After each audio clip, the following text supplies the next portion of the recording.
Señor, te damos gracias por este momento que podemos pasar delante de tu presencia, Señor. Te damos gracias por permitirnos aprender cada día más de ti, Señor. Bendice esta clase, Señor, en el nombre de Jesús. Gracias te damos. Amén. Amén. Se pueden sentar.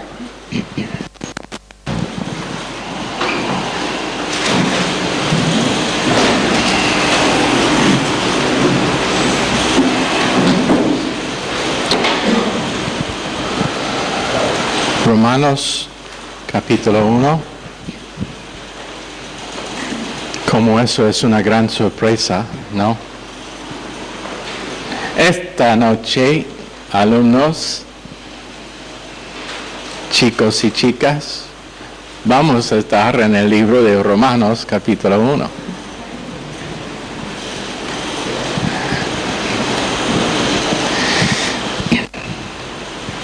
Pablo, siervo de Cristo Jesús, llamado a ser apóstol, apartado para anunciar el Evangelio de Dios, que por medio de sus profetas ya había prometido en las Sagradas Escrituras.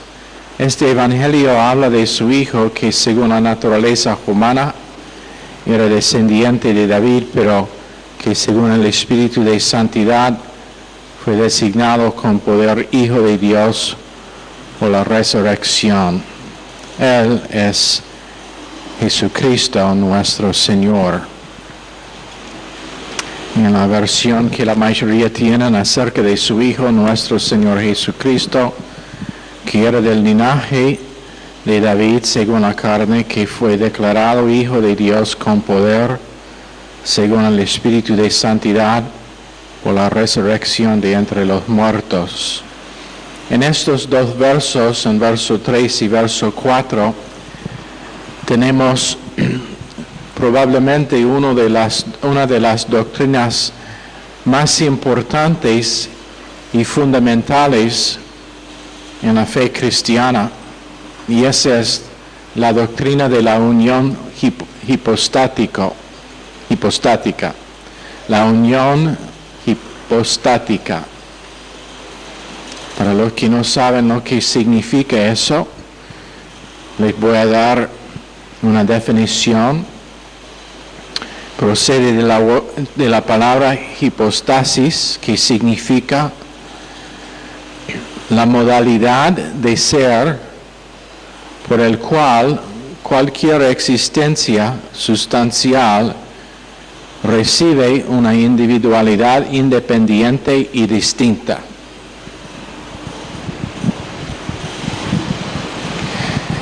¿Quieren que repito? La mayoría todavía están en la palabra modalidad. La modalidad la modalidad de ser por el cual cualquier existencia sustancial recibe una individualidad independiente y distinta. Ahora, yo sé que aún habiendo dado esa definición, para la mayoría eso significa absolutamente nada. Y unos están pensando, no nos da todas estas cosas difíciles, solamente hable a nosotros las historias lindas de la Biblia. Pero por eso es instituto bíblico, no es escuelita dominical. Si quiere escuelita dominical, Flavia va a estar empezando una en su casa todos los sábados para los chicos allá y para algunos de los chicos que están en esta clase. Pero la unión hipostática significa que aunque era 100% Dios, también era 100% hombre. Y siendo 100% hombre, no fue en ninguna manera limitada en su divinidad o en ser Dios. En ninguna otra persona encontramos un igual a Cristo en este respecto. Él es la persona teontrápica incomparable. Él es la persona teontrápica incomparable. Y ahora todos me están mirando, pastor, ¿qué significa teontrápica? Muy simple. Theos, griego. Antropos, otra palabra griega. ¿Qué significan esas dos palabras griegas? ¿Ah? No susura, Dios y hombre. Theos, T-H-E-O-S, Dios. Antropos, A-N-T-H-R-O-P-O-S. O si prefiere, alfa, nu, zeta, rho.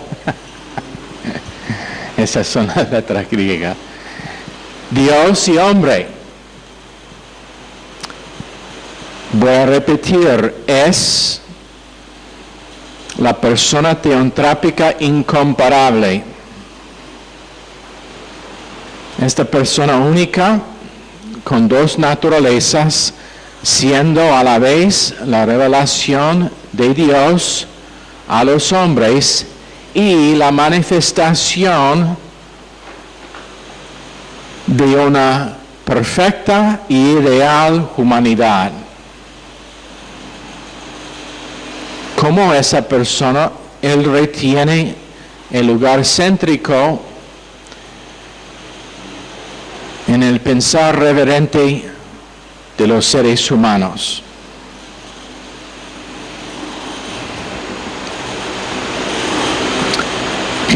¿Por qué es esto importante? Bueno, vamos a ir viendo por qué es importante, pero es una de las cosas que menos que entendamos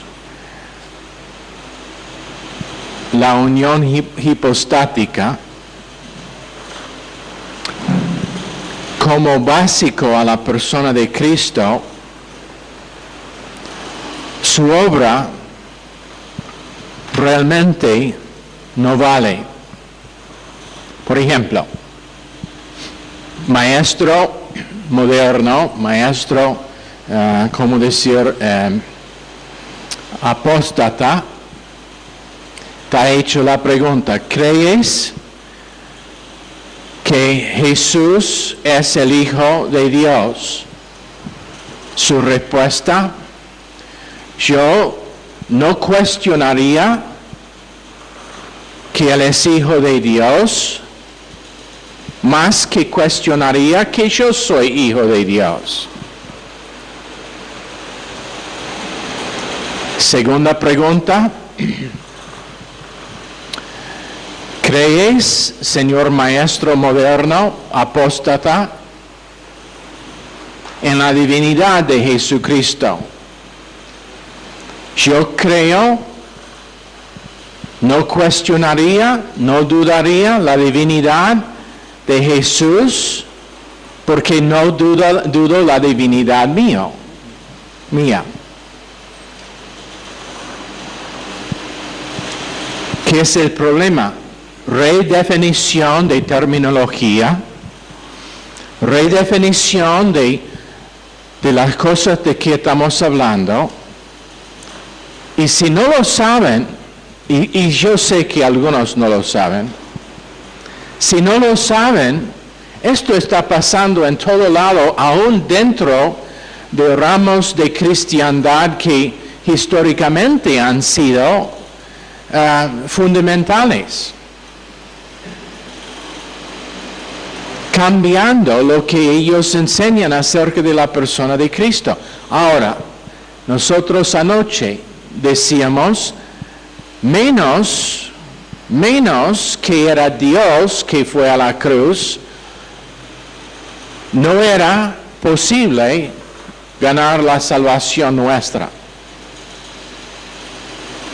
Pero si no fue un hombre que llevó la sangre al cielo, no estaría puerta abierta a nosotros al cielo tampoco. Y entonces, si nosotros no tenemos bien concretado en la mente cómo pensar acerca de la persona de Jesús, es muy probable que lo demás de nuestra doctrina va a empezar a estar diluido. Su deidad es eterna y no fue afectada por su encarnación. Sin embargo, su humanidad completa y perfecta fue ganado en tiempo. ¿Entienden eso? Ok, si entienden eso con la cabeza, pueden mover la cabeza así un poquito. Y si no, así un poquito. Ahora, ¿entienden lo que recién dije? Ok, voy a repetir. Su deidad es eterna. No tiene momento de empezar, no tiene momento de terminar. Dios es eterno. Pero su humanidad, Él ganó en tiempo por medio de la encarnación, o Él recibió. Y esa humanidad es una humanidad perfecta y completa, pero es algo que Él no tenía antes de la encarnación. Su deidad Jesucristo siempre ha tenido, pero solamente fue por medio de la encarnación que Él recibió humanidad, para que Él podría identificar con nosotros. Él podría ser el sustituto requerido por Dios. Si no fue un hombre que fue a la cruz, todavía estaríamos dando los sacrificios en el templo de Jerusalén para cubrir pecado, porque Dios no estaría satisfecho con el cordero final. ¿No entienden? La demanda de Dios fue sangre humana, por eso todos los animales ofrecidos, y literalmente hemos enseñado antes, literalmente tanto de ellos que ellos tenían una cañería instalada en Jerusalén especial para conducir toda la sangre del templo que corría día y noche, para que corría afuera de la ciudad, de todos los animales.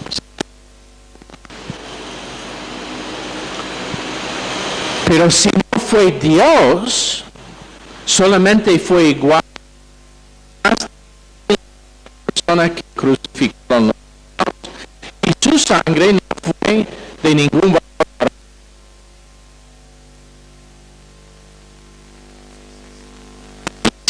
Tenemos, esta es la primera cosa a lo cual dirige Pablo, pero ¿por qué? ¿Por qué es que en una epístola tan larga, por qué es la primera cosa que él enseña la unión hipostática? Bueno, es por causa de que hasta ese asunto está establecido. No puede ser ninguna experiencia verdadera de servicio cristiano. Van a tener que pensar esta noche, a pesar del calor, a pesar de haber trabajado en algunos casos, pero para seguir lo que quiero enseñarles, voy a repetir. Menos que la divinidad, conjunto con la humanidad de Cristo está establecido, no hay posibilidad alguna de servicio cristiano que es verdadero y bíblico. Hay, y lo van a escuchar,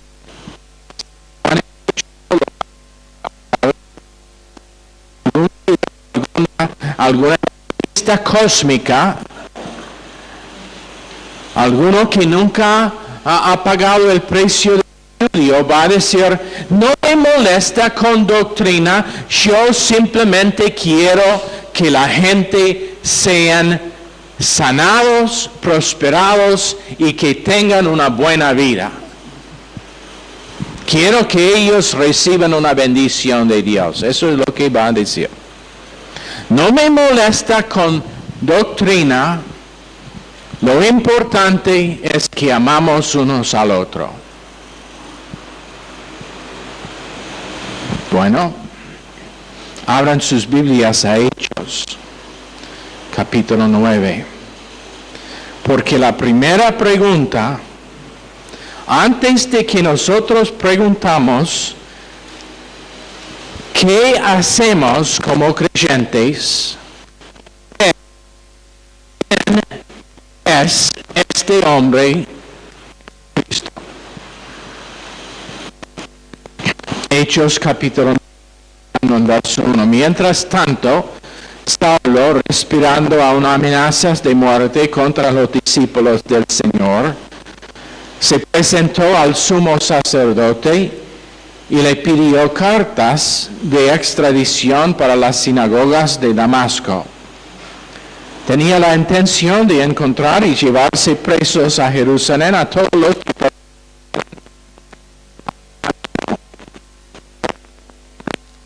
que en el viaje sucedió que al este micrófono está mal. El micrófono está grabando. ¿Cómo? Pero es problema del cable. Ok. Esta clase necesita estar grabado. Si hay otro micrófono, téngalo preparado, por favor. En el viaje sucedió que al acercarse a Damasco, una luz del cielo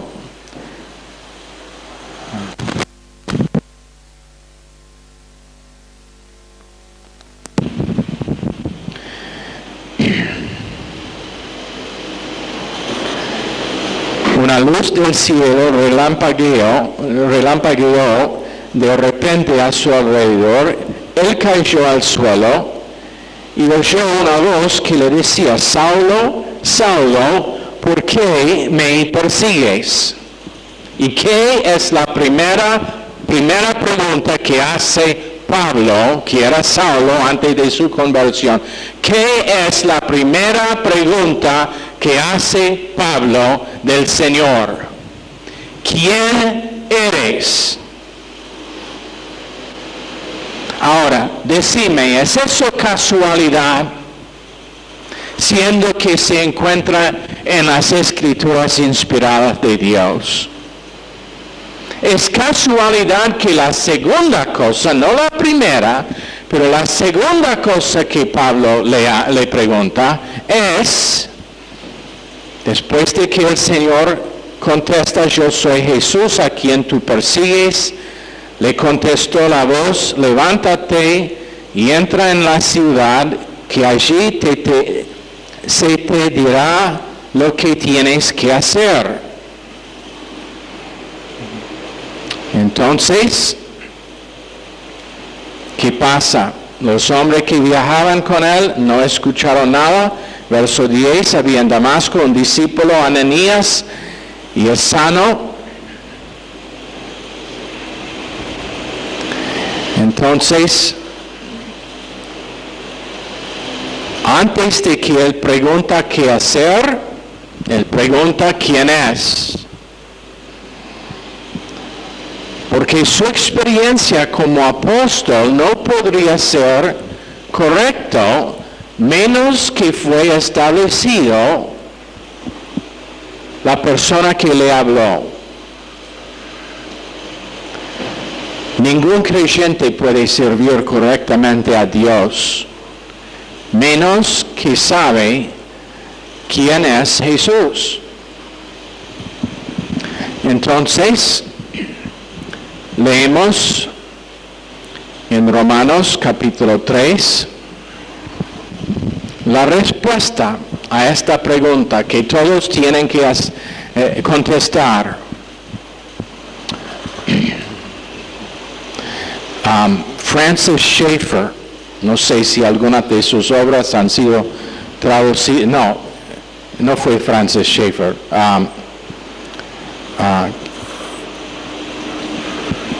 ¿Quién fue el ateo que se convirtió autor?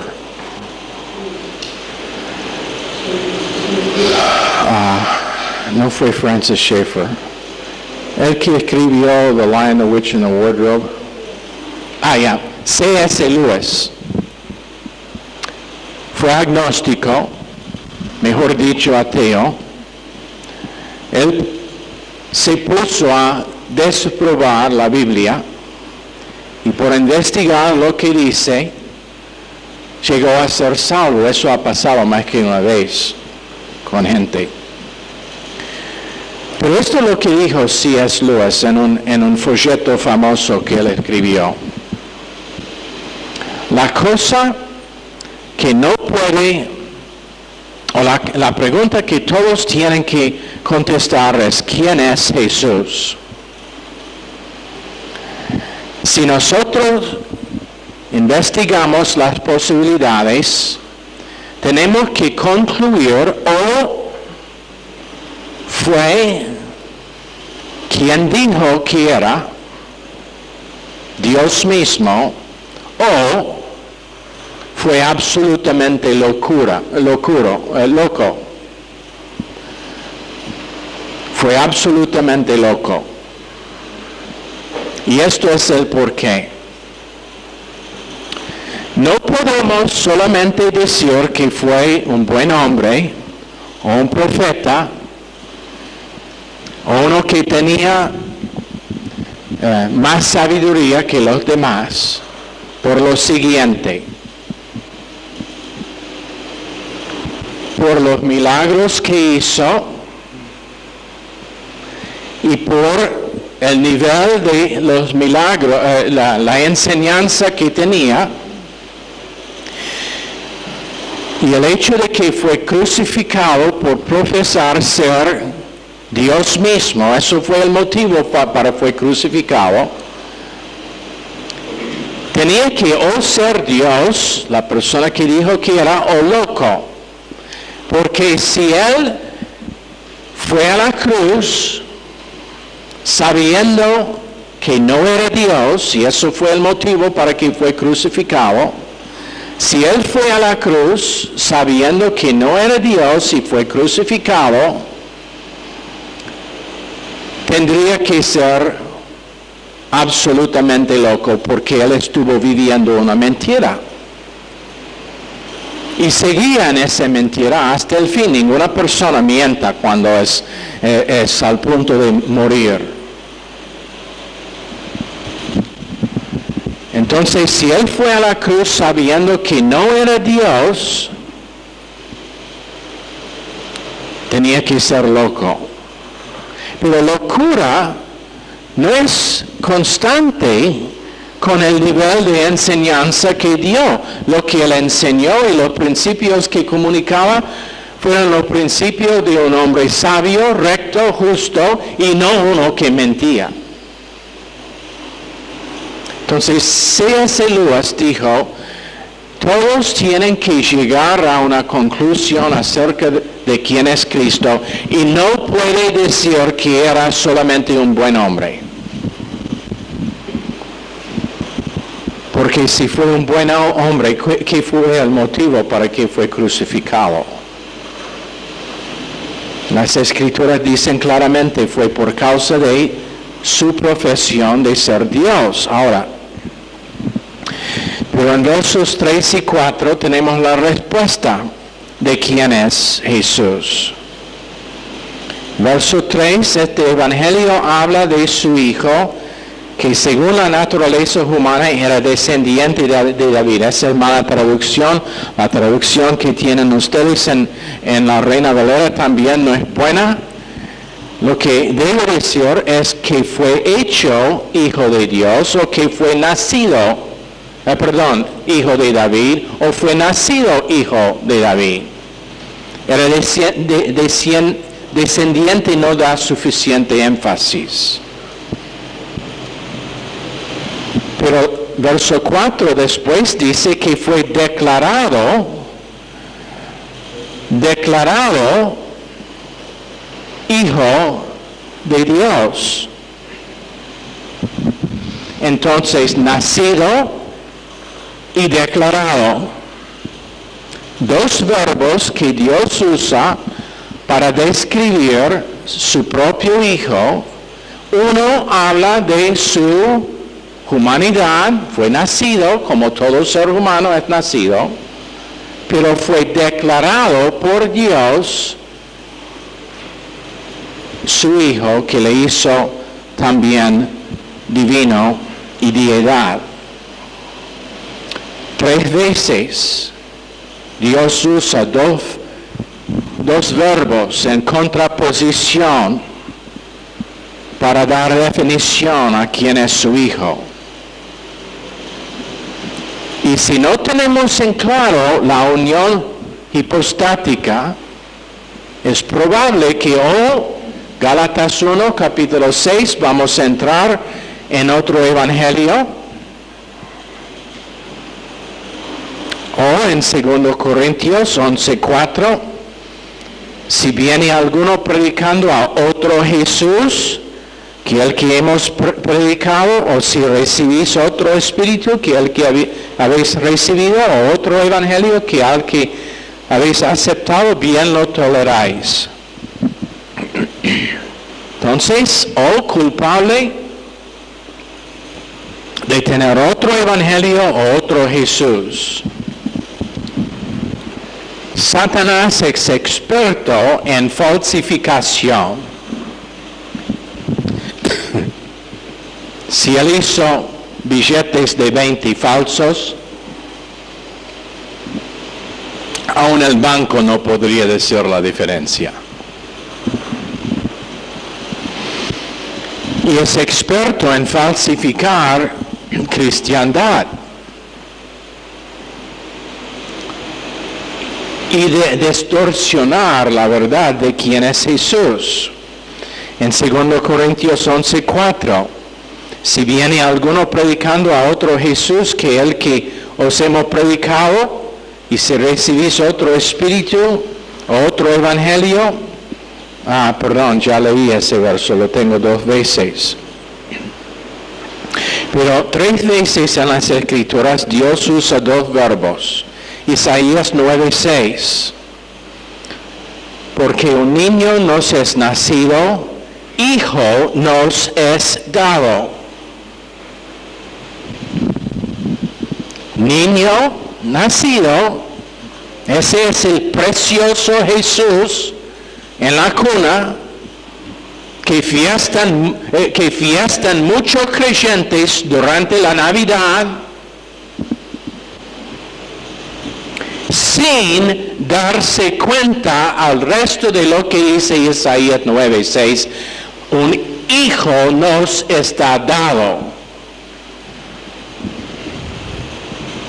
Navidad realmente debe ser una fiesta que celebra la encarnación de Dios por el propósito de morir. Pero todo el mundo quiere hacer gran cosa del precioso niño Jesús, el infante Jesús. Yo amo a los chicos, pero cuando estamos hablando de la unión hipostática de Jesucristo, siendo ser humano y siendo Dios, debemos asegurar que no estamos persuadidos por el espíritu de la era. Gálatas 4:4. Cuando vino el cumplimiento del tiempo, Dios envió a su Hijo, nacido de mujer, envió su Hijo nacido de mujer. Envió a su Hijo, divinidad, nacido de mujer, humanidad. Esto no es algo nuevo. Esto no es algo limitado al Nuevo Testamento. Todo el Antiguo Testamento tenía prevista de los dos lados del Mesías que iba a venir, el Mesías que sufrió y el Mesías que gobernó. Pero ¿qué era el problema?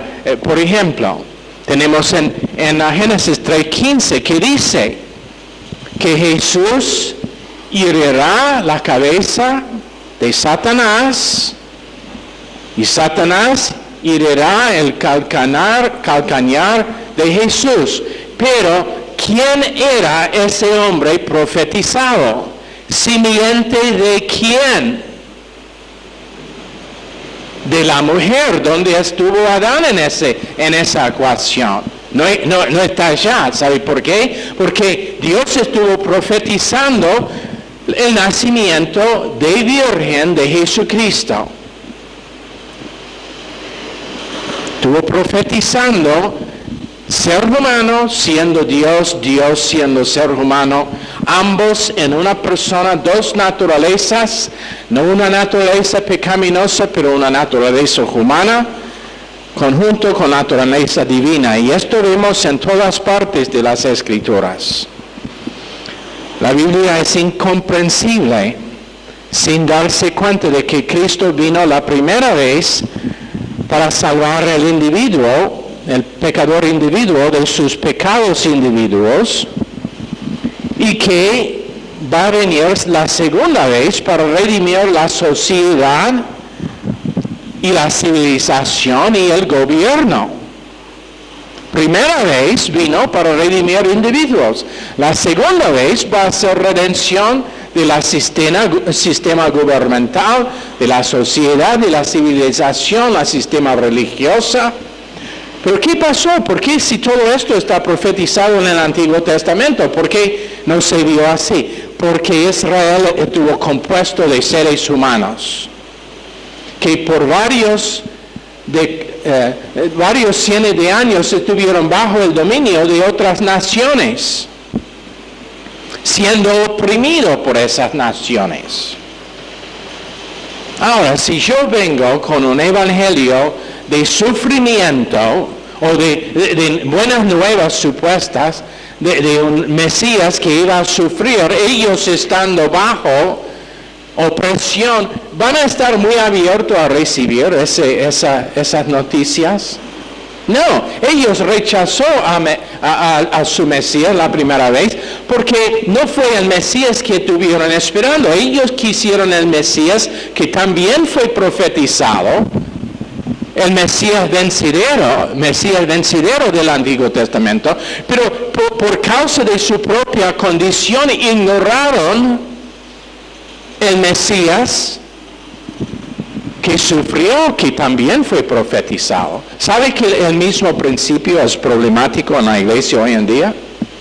¿Por qué tenemos, especialmente aquí en Latinoamérica, tantas iglesias grandes que predican prosperidad y sanidad? Y uno aquí en el centro que tiene un cartel grande que dice, deje de sufrir. ¿Por qué? Porque es una cultura bajo opresión en gran manera, no como Israel, pero oprimida, con problemas financieros, con problemas de salud, y eso es popular. Es un mensaje popular. Pero ¿qué es el problema? El problema es que el Mesías verdadero está rechazado. Y se ignora la dispensación en que estamos viviendo, donde Pablo escribió, ellos que viven piadosamente en Cristo sufrirán persecución. Y gracias a Dios hasta ahora no hemos visto nada de persecución. Persecución es cuando entran hombres por la puerta con armas y dicen, si no quieren morir, salgan ahora. Y nunca vuelven a ninguna iglesia cristiana. O simplemente entran y empiezan a disparar. Esa es persecución.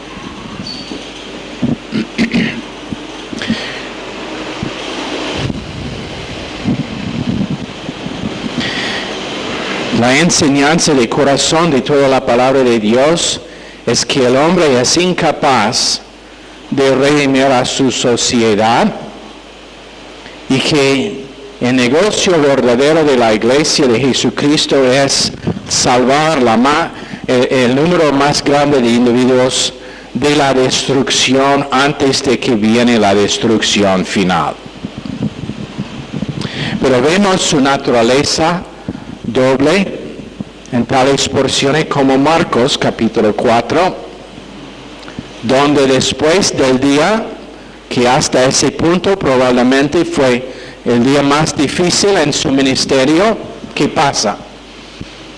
De ese momento decidió que iba a empezar a enseñar con parábolas porque los fariseos no le iban a recibir. Dijo a su madre, a la molestación de mucha gente que no quiso oír más nada de ella, como instrucción de ella. Varias cosas que pasaron en Marcos antes de capítulo 4, que hizo ese día el más difícil en su vida hasta ese momento. Entonces, ¿qué pasa? Cansadísimo, exhausto, va en la popa de la lancha para cruzar el mar Galilea, y a pesar de la ferocidad de la tormenta no se despierta. ¿Por qué? Ser humano, descansadísimo, y aún la tormenta no le podría despertar. Pero cuando finalmente los discípulos, con su ansiedad, podría despertarlo, ¿qué hizo? Se puso de pie y dijo, ¡cállate! Fin de la tormenta, fin del viento, fin de las olas. Divinidad. Las dos naturalezas en una sola persona. Uno no está diluido por el otro, ambos activos, aunque por el propósito de su ministerio humano no se aprovechó de su divinidad, fue limitado, pero todavía esa naturaleza tenía.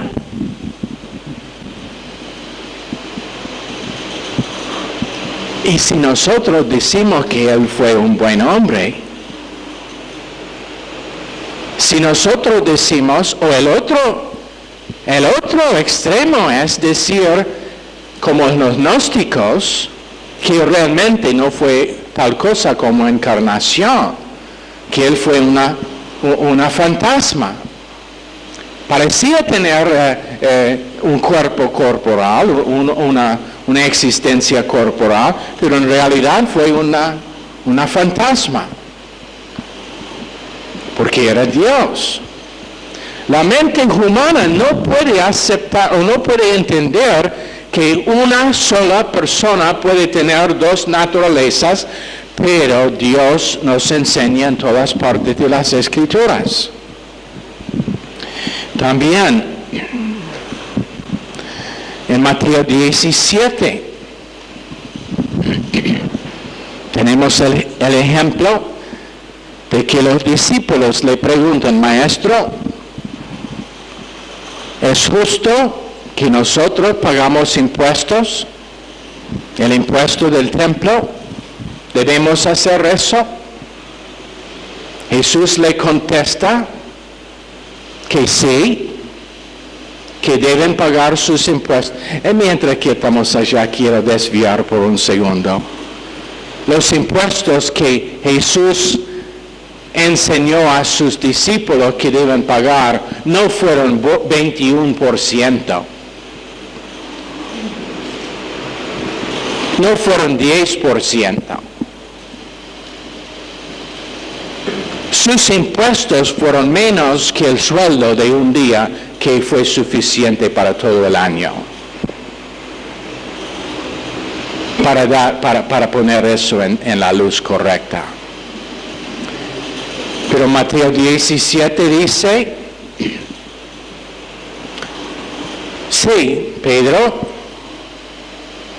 yo pienso que debemos pagar los impuestos. Entonces, quiero que vaya para pagar las mías y las tuyas.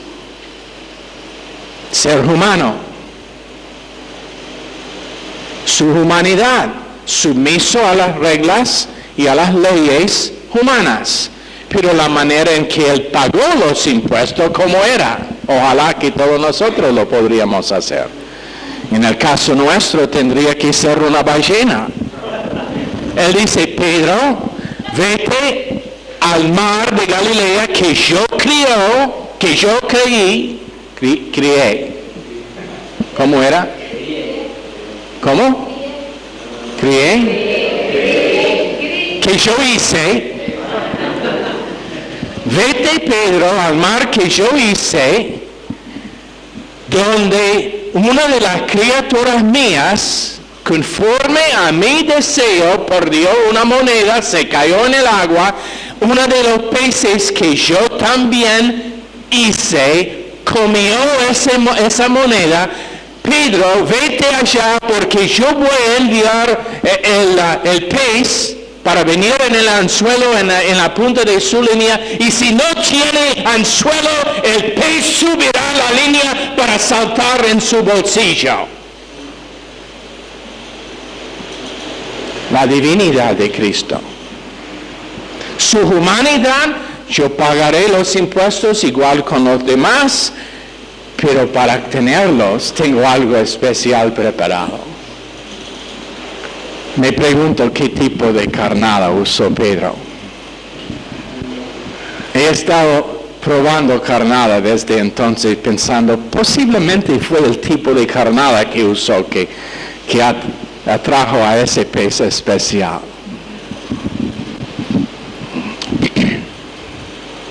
Pero aún no puedo pescar dorados. Eso es un juego de palabras, si no saben. La moneda en la boca, dorado, ¿lo entienden? Vean cuán listo es su pastor a hacer esa conexión entre...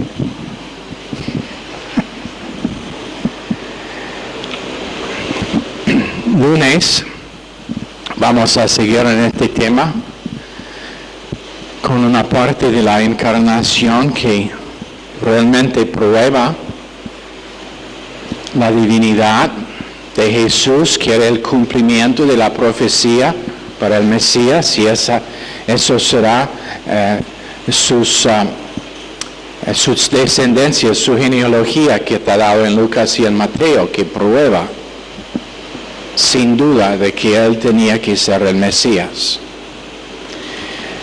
Pero uno piensa, pero pastor, todo esto, ¿por qué? ¿Por qué es tan importante a la vida práctica mía? Yo tengo que pelear con detalles, los impuestos míos no se puede pagar con un pesito. Otra juego de palabras, ¿lo vieron? Un pesito, un pez chiquito.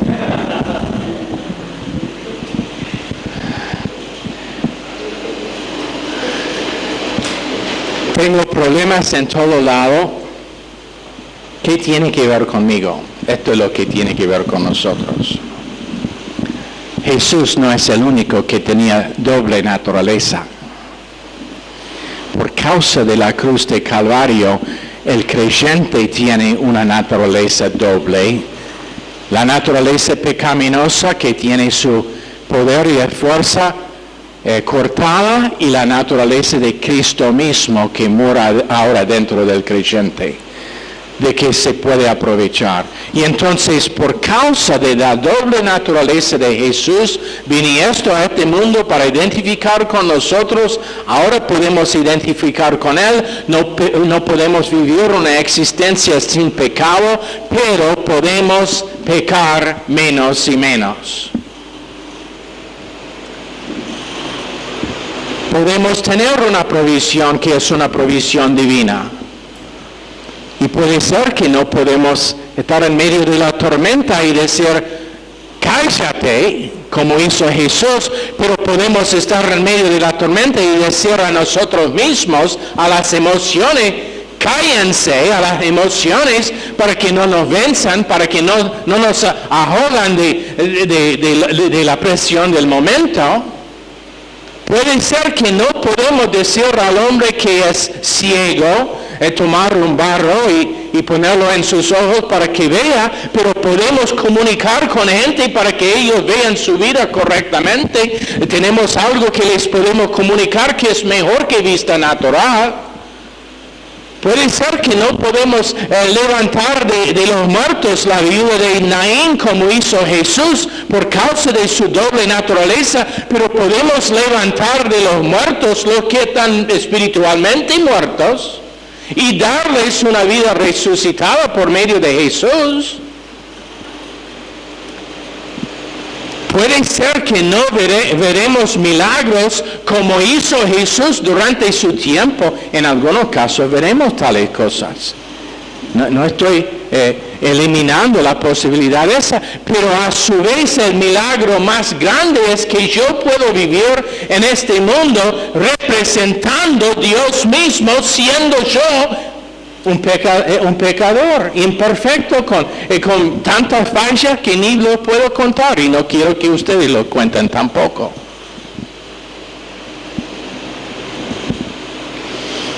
¿Lo entienden? Menos que nosotros entendemos que Cristo es Dios y hombre, suficiente para ser el único medidor entre nosotros y Dios, realmente no vamos a aprovecharse de esa mediación. Y entonces quiero que esto sea bien establecido en las mentes de todos nosotros, porque realmente afecta cómo pensamos de nuestras vidas aquí en el mundo. ¿Qué es que decíamos acerca de Pablo? Antes de que preguntaba qué hacer, preguntaba quién eres. Y cuando nosotros empezamos a conocer quién es Jesús, no solamente históricamente, pero personalmente en las vidas nuestras, ahora nuestro ministerio personal, y cada persona tiene uno, está iluminado, está dado dirección, está dado definición y está hecho eficaz. Una de las cosas que necesitamos para la conferencia, estuve pensando en esto esta tarde y no sé si lo tenemos en la lista o no, pero necesitamos 4 o 5 personas, puede ser que no pueden involucrarse en ningún otro aspecto de la conferencia, pero necesitamos 4 o 5 personas que realmente son guerreros de oración, que se dedican a orar, si sea 15 minutos, 20 minutos, una media hora, una hora, 5 minutos, no importa la cantidad de tiempo, pero todos los días intercediendo por los detalles de la conferencia, porque garantizado que no, va a andar mal con todo el tiempo que tenemos para preparar, menos que esté bañado con oración, no va a llegar en nada. Entonces, si no han, o puede ser que ya lo han inscribido, pero comuníquense con Martín y Kelly y decirles, yo quiero ser uno de ellos, yo les prometo que voy a orar todos los días. Y después empieza a anotar las cosas precisas para que está orando, ellos te van a pasar una lista que son específicamente para la conferencia. Jesús está a la diestra de su Padre intercediendo por nosotros y por causa de que tenemos la naturaleza suya, nosotros también podemos interceder y saber que vamos a recibir resultados. Señor, bendice esta clase al corazón de cada persona en el nombre precioso de Jesús. Amén. Están despedidos.